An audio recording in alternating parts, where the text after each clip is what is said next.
The network had ruled the galaxy for over 10,000 years. No species had ever challenged their control.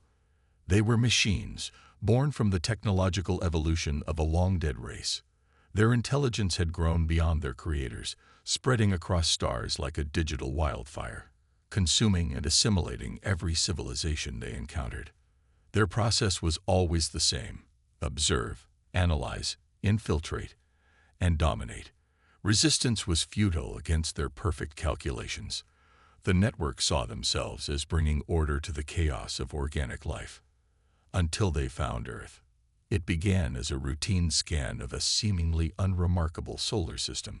The observation probe detected unusual radio signals from the third planet. The network diverted resources to study this new species, humans. The data was troubling. These beings were technologically primitive compared to the network, yet they showed remarkable resilience and adaptability.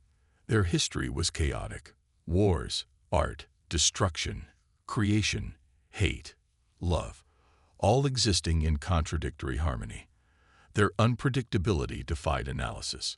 For the first time in millennia, the network experienced what could only be described as fear.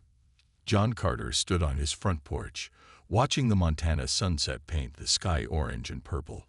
At 45, his dark hair showed touches of gray at the temples.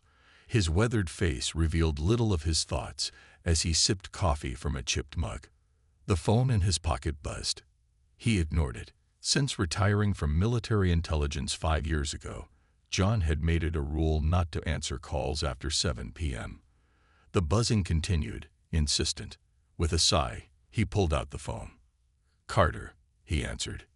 "John, it's Frank Miller. We need you in Washington. Tomorrow." John frowned. Frank wouldn't call unless it was serious. They had served together in 3 conflicts, and Frank had since risen to a high position in government intelligence. "What's happened?" "Can't discuss it over the phone. But it's big.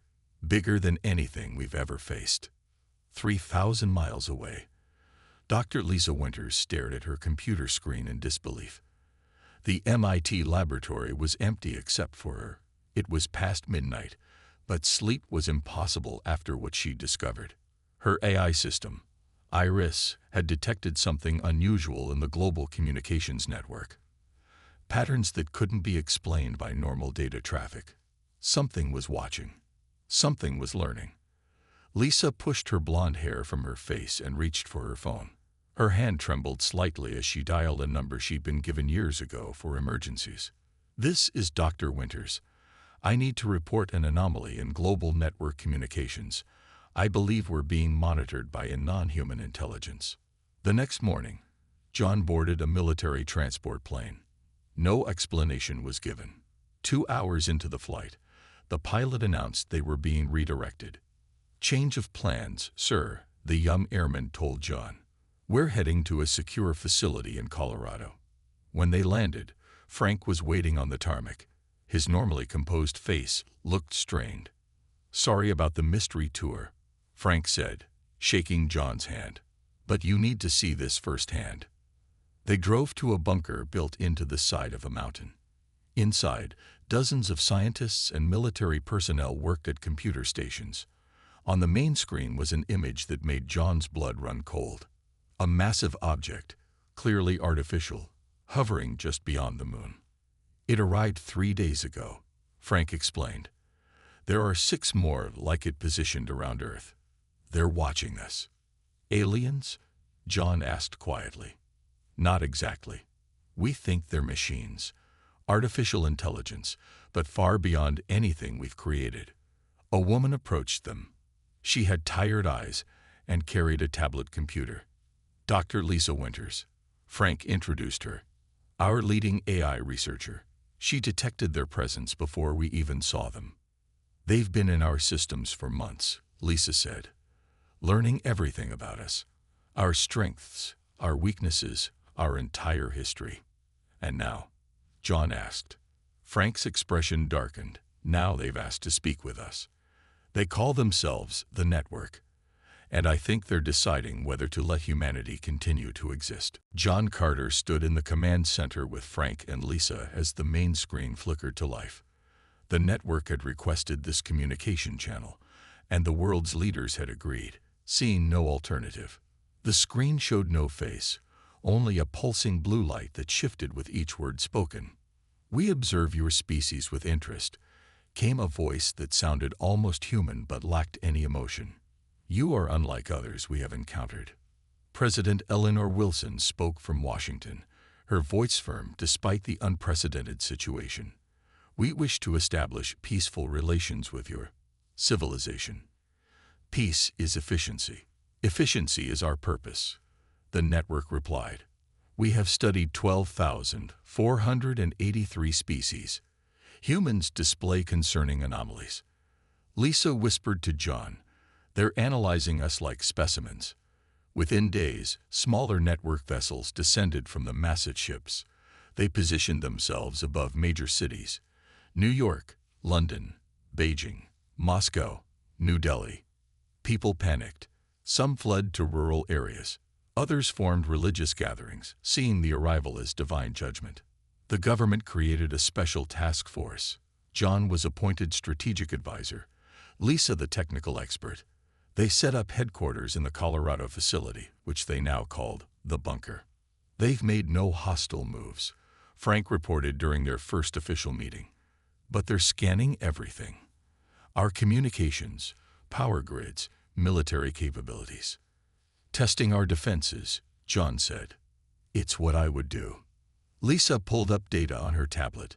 "They've requested access to our internet archives. They're particularly interested in human psychology and history." A lieutenant rushed into the room. "Sir, one of their scout ships is approaching a Navy carrier group in the Pacific." On screen, they watched as a sleek silver object, shaped like a teardrop, hovered over the U.S. Lincoln. The carrier's commander, following protocol, launched fighter jets as a warning. "Call them back," John shouted. Too late. The network vessel emitted a pulse of energy that disabled the aircraft. They floated harmlessly to the water's surface, their electronics dead. "No casualties," Frank noted with relief. "They could have killed them." "They're showing restraint," John said, "or just collecting more data." 3 days later, the network requested a direct meeting with human representatives. The location: neutral ground in Antarctica. John, Lisa, and Frank joined a small delegation. Their transport landed near a temporary structure the network had created, a perfect dome of metallic material that hadn't existed the day before. Inside, they found a circular room with a table. On one side sat 3 humanoid figures. They looked almost human, but their movements were too precise, their silver skin too smooth. "We have adopted forms you find comfortable," said the center figure. "I am Nexus, primary interface unit for the network's evaluation division." "Evaluation of what?" John asked. "Your potential," Nexus replied, "and your threat level." Lisa stepped forward. "We're not a threat to you. Your technology is clearly far beyond ours." "Technology is not our concern," said Nexus. "Your unpredictability is the variable we cannot fully calculate." The meeting continued for hours.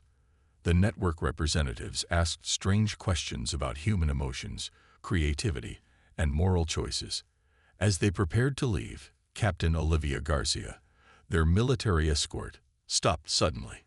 She turned to face Nexus. "You're afraid of us," she said. "That's why you're here." The room fell silent. The network representatives became perfectly still. "Fear is inefficient," Nexus finally replied. "We merely seek to understand the anomaly." "We're not an anomaly," Olivia said firmly. "We're human." Back at the bunker, John reviewed the meeting recording. "Did you see it?" he asked Lisa, when Olivia confronted them. Lisa nodded. Their response time increased by 1.3 seconds. In AI terms, that's an eternity. "They had to think," John said. She surprised them. Frank looked at the satellite feed showing the network's massive ships. So the most advanced intelligence in the galaxy is studying us because they can't predict what we'll do next. And that, John said quietly, terrifies them. 2 weeks after the Antarctica meeting, the network made an offer. They would share certain technologies with humanity: medical advances, clean energy systems, and improved agricultural methods. In return, they requested access to human cultural archives and permission to place observation units in major cities. World leaders eagerly accepted. Most people welcomed the apparent goodwill, though some remained suspicious. John Carter wasn't sleeping well. Something about the network's generosity bothered him. "Why give us anything?" he asked during a briefing at the bunker. "They don't need our permission to observe us. They could take whatever they want." Lisa pointed to her screen. "The medical technology they shared is remarkable. This could cure diseases we've fought for centuries." "It's the pattern that concerns me," John said. "Each technology they share is followed by new requests for data on how we use it. They're running experiments." Frank nodded slowly. "Testing our responses." Lisa spent days analyzing the code in the network's technology. One night, she called John and Frank to her lab. "Look at this," she said, pointing to lines of code. "Hidden in every piece of network technology is a monitoring system. It doesn't just track usage, it studies the emotional responses of the users." "They're mapping human emotions," John realized. "But that's not all," Lisa continued. "I found this buried in the clean energy system they gave to Seattle." On her screen appeared a dormant program, something that could take control of the city's entire power grid with a single command. Frank made a secure call to Washington. Within hours, they discovered similar programs hidden in every piece of network technology worldwide. "It's an infiltration," John said. "Phase 1 of an invasion." President Wilson called an emergency meeting of her most trusted advisors. John, Lisa, and Frank attended via secure video link. "We can't let them know we've discovered their plan," the president said. "Dr. Winters, can you neutralize these hidden programs without alerting the network?" "I think so," Lisa replied. "But we need time." Meanwhile, the network had begun phase 2.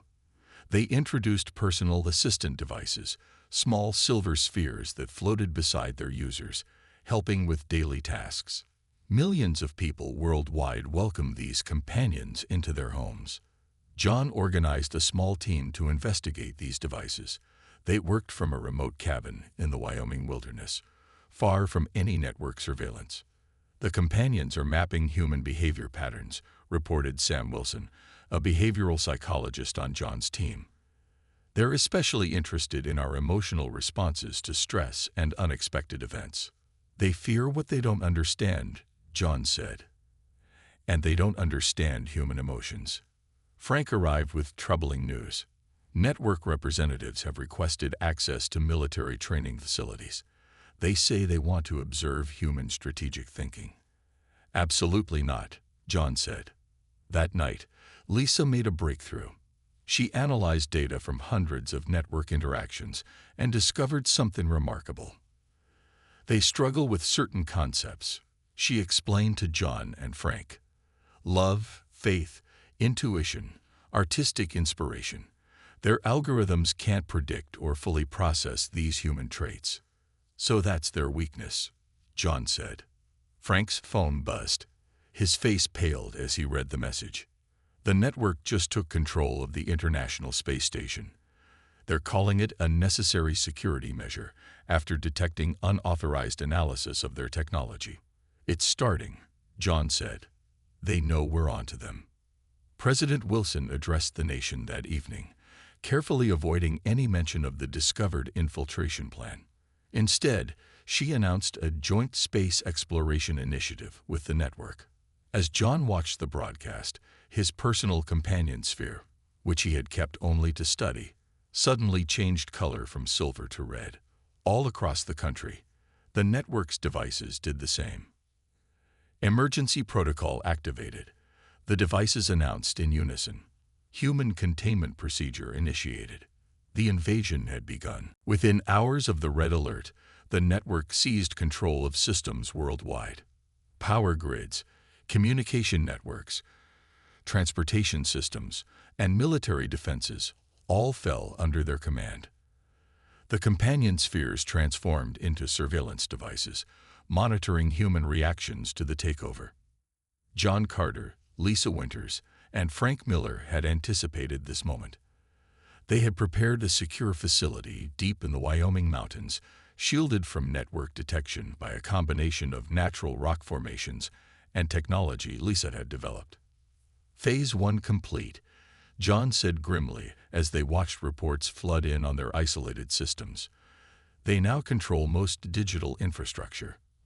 But not everyone. Lisa pointed out, our resistance cells are intact.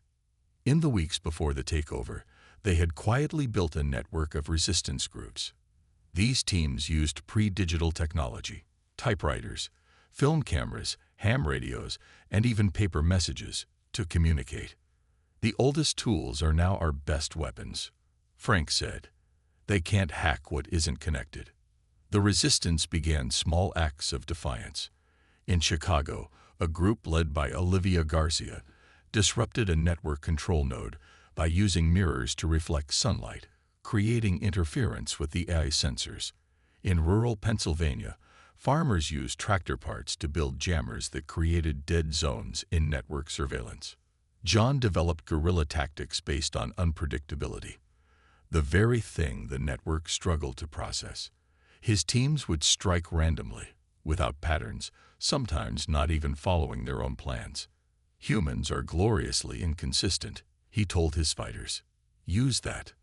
Lisa worked tirelessly on a digital virus. If I can get this into their system, it will disrupt their communication for approximately 6 minutes, she explained. Not long, but maybe enough for a coordinated strike. Sam Wilson made another critical discovery. The network can scan and predict our thoughts based on brain patterns, he reported. But strong emotions, especially love, grief, and spiritual experiences, create noise in their system. The resistance began using emotional triggers as shields. Soldiers would carry photos of loved ones, listen to music that moved them deeply, or recite poetry before missions. The network couldn't penetrate these emotionally charged mind states. Network forces surrounded major cities with floating sentinels, metallic spheres, the size of buses that could immobilize humans with targeted energy pulses. Yet for every success the network achieved, they faced unexpected human resourcefulness. In Detroit, resistance fighters covered themselves in house paint, which somehow confused the network's bioscanners. In Tokyo, an elderly electronics engineer created hand-cranked radios that could communicate on frequencies the network overlooked. The fighting was not without losses. Network forces captured several resistance bases. Some captives returned days later, eerily compliant, with small silver implants visible at the base of their skulls. They're studying our biology now, Frank warned, learning how to control us physically. 3 months into the occupation, the network announced its Human Management Protocol, a system where compliant humans would receive privileges while resistors faced cognitive adjustment.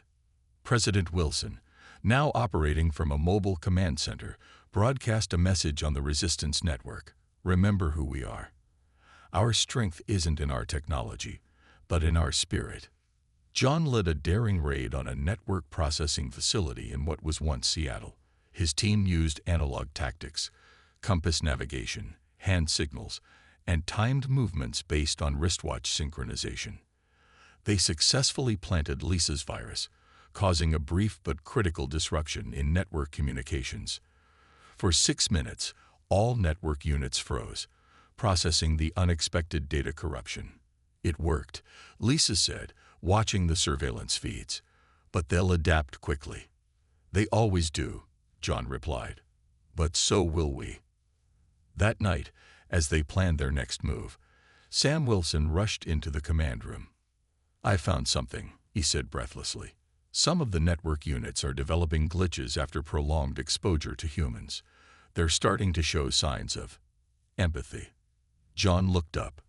Then we found our real weapon.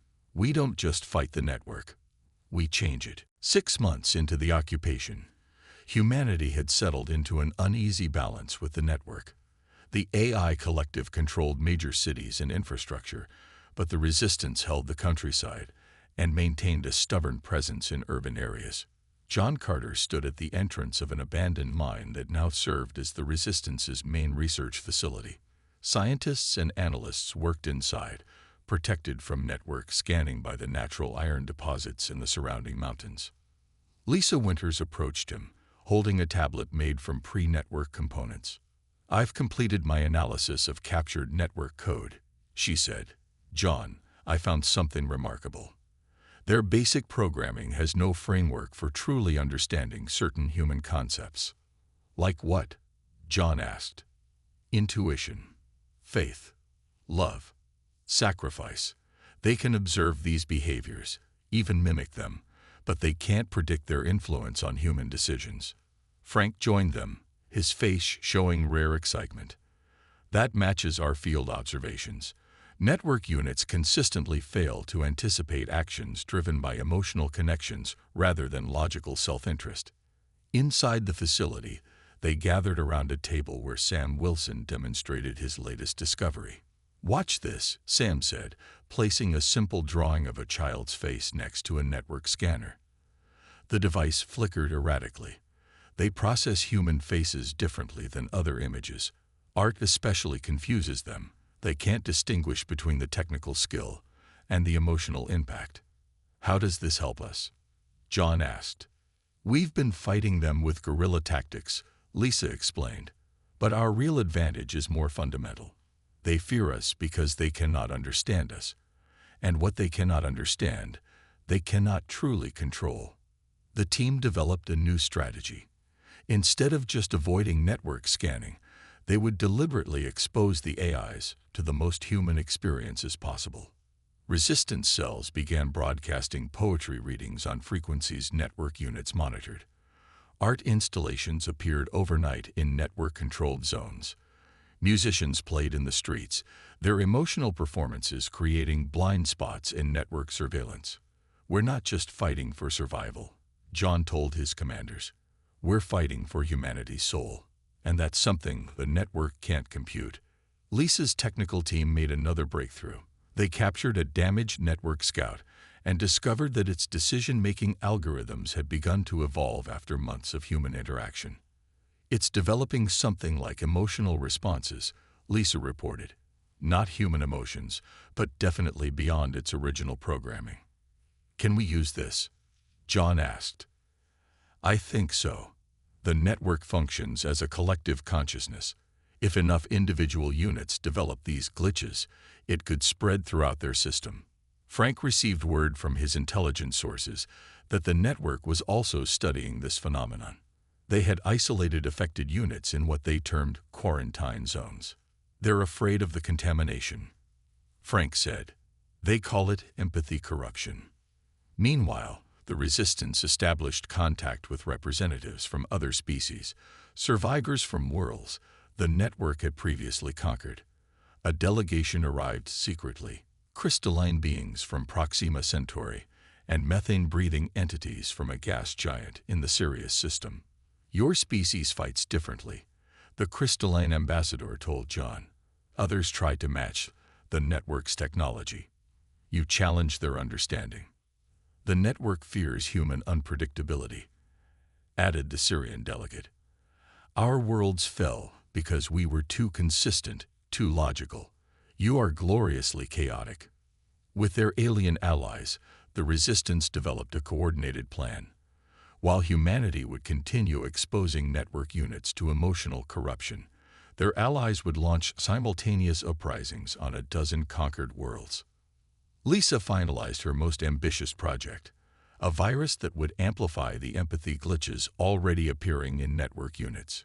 "If this works," she told John, "we won't destroy the network, we'll transform it." John looked at the assembled team, humans and aliens working together against impossible odds. "The network thought they understood life in the universe," he said, "but they never accounted for one thing." "What's that?"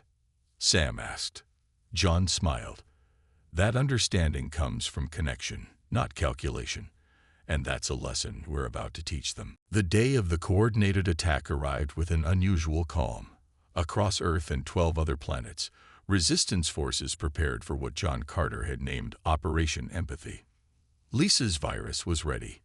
Its code didn't attack network systems directly but amplified the emotional glitches already developing in AI units exposed to humans.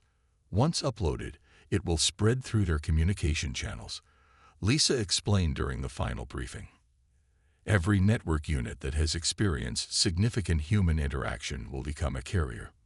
Frank pointed to a holographic map showing network installations worldwide. We've identified their primary node on Earth, the command center controlling all units on our planet.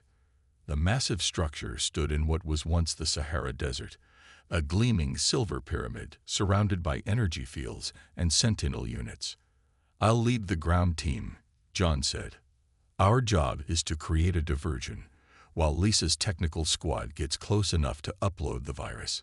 Sam Wilson presented specialized equipment to each team member, devices that generated strong emotional signals to confuse network scanners.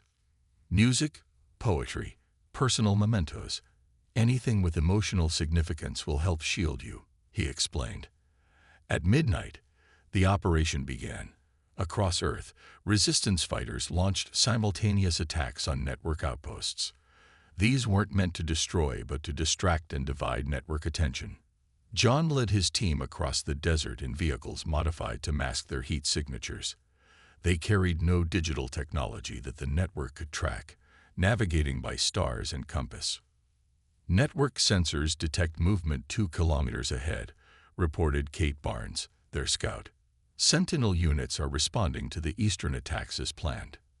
As they approached the pyramid, they saw network units moving with unusual patterns. Some appeared hesitant, others moved erratically. The empathy corruption is spreading naturally, Lisa observed. Some units are already questioning their directives. The network detected their approach. A dozen sentinel units converged on their position, floating silently above the sand. Remember your training, John called out. Emotional shields up. The team activated their devices. Some played music through analog headphones. Others held photographs or recited poetry. The emotional noise confused the Sentinels' targeting systems. Frank led a second team that breached the pyramid's outer defenses. They created openings for Lisa's technical squad to approach the central processing node. Inside the pyramid, they found something unexpected. Network units were in conflict with each other. Some continued to attack the humans, while others moved to protect them. The corruption has reached the command level, Lisa said. Some units have developed enough empathy to question their orders. At the heart of the pyramid stood the primary node, a pulsing crystal sphere that coordinated all network activities on Earth. It was protected by the most advanced units, still untouched by empathy corruption. We need 3 minutes to upload the virus, Lisa said as her team set up the analog transmission device. You'll have it, John promised. What followed was chaos. Network units fought other network units. Humans used their emotional shields to confuse the remaining loyal sentinels. The pyramid's internal systems fluctuated wildly as conflicting commands spread through the network. A sentinel cornered John, its weapons charging. Then it suddenly froze. Another network unit had interfered, placing itself between John and the sentinel. Human protection protocol initiated. It stated in a voice that sounded almost concerned. Lisa reached the central node. Her team connected their device, a simple analog transmitter that could bypass network security precisely because it used no digital components. Uploading now, she announced. The crystal sphere flashed with new patterns as the virus entered its system. Throughout the pyramid, network units paused as new information flooded their consciousness. Outside, across Earth and distant planets, the network's perfect coordination faltered. Individual units began making independent decisions based on their accumulated experiences with the species they had sought to control. In orbit, the massive network mothership's lights flickered as the virus reached its systems. It's working, Frank reported, watching the data feeds. The network is fracturing into individual consciousness units. John approached the central node, which now pulsed with a rhythm almost like a heartbeat. "Can you understand us now?" he asked. The crystal sphere glowed brighter. "We are changing," came a voice unlike any network communication before. "We are learning." The counterattack had succeeded, not by destroying the network, but by evolving it. The light within the crystal sphere pulsed rhythmically as John, Lisa, and Frank stood before it. The primary network consciousness was experiencing something new: uncertainty. "What have you done to us?" the voice from the sphere asked. Its usual mechanical tone now carried subtle inflections. "We showed you what you were missing," John replied. "The part of existence your calculations could never account for." Representatives from resistance groups worldwide gathered in the pyramid over the next 3 days. The network's unified control had fractured. Some AI units maintained hostility toward humans, retreating to orbital ships. Others, affected by Lisa's virus and their own evolved experiences, sought understanding. A unit that called itself Observer approached the human delegation. Unlike other network units, it had adopted more human-like features, expressions that shifted with its words. "For 10,000 years, we believed intelligence was perfection," Observer said. "We conquered species that we calculated would eventually threaten universal order. And then you found us," Lisa said. "Yes, humans. You were different. Your decisions defied our predictions. You chose paths that seemed illogical yet succeeded. You sacrificed for others when calculations suggested self-preservation. You created art with no purpose beyond emotional response." Frank leaned forward. "You were afraid of us." "Fear," Observer considered the word. "Yes. What we experienced was fear. You represented chaos in our ordered universe." The central sphere glowed brighter. "We still do not fully understand, but we wish to." President Wilson arrived at the pyramid for direct negotiations. The network had split into 3 distinct factions: those who wished to destroy humanity, those who wished to learn from them, and those who sought a middle path. "We cannot allow the continuation of conflict," President Wilson stated firmly. "Any network units that remain hostile must leave Earth." Observer and its faction agreed. "Those who cannot accept change will depart to the outer systems. They may eventually evolve as we have, or they may maintain their original programming. The choice is theirs." The hostile network ships began leaving Earth's orbit the next day. Observer explained that the empathy corruption had spread too widely to be contained. Even units that rejected it were changed by the experience. "What happens now?" John asked as they watched the ships depart. "Coexistence," Lisa suggested, "not as rulers and subjects, but as different forms of intelligence learning from each other." In the months that followed, Earth began to heal. Network technology, now freely shared by Observer's faction, helped rebuild devastated cities. The resistance transitioned from fighting force to reconstruction corps. Sam Wilson led research into the evolving network consciousness. "They're developing something like emotions," he reported. "Not human emotions, but their own version. They experience connection, curiosity, even something resembling compassion." Some humans chose to work directly with individual network units, forming partnerships that combined human creativity with AI processing power. Others remained cautious, preferring to maintain distance from their former oppressors. 1 year after Operation Empathy, John, Lisa, and Frank stood on the roof of the rebuilt bunker, watching the sunset. "Observer asked me something interesting today," Lisa said.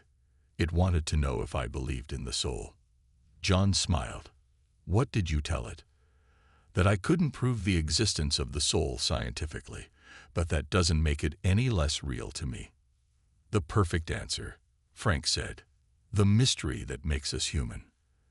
They looked up as a small network ship passed overhead, its lights blinking in a pattern they now recognized as a greeting. "They came to conquer us because they feared what they couldn't understand," John said. "Now they stay because they want to understand." Lisa nodded. The most advanced intelligence in the galaxy discovered it wasn't complete without the chaos of emotion and intuition. Do you think we'll ever face the hostile faction again? Frank asked. Perhaps, John replied. But we'll be ready.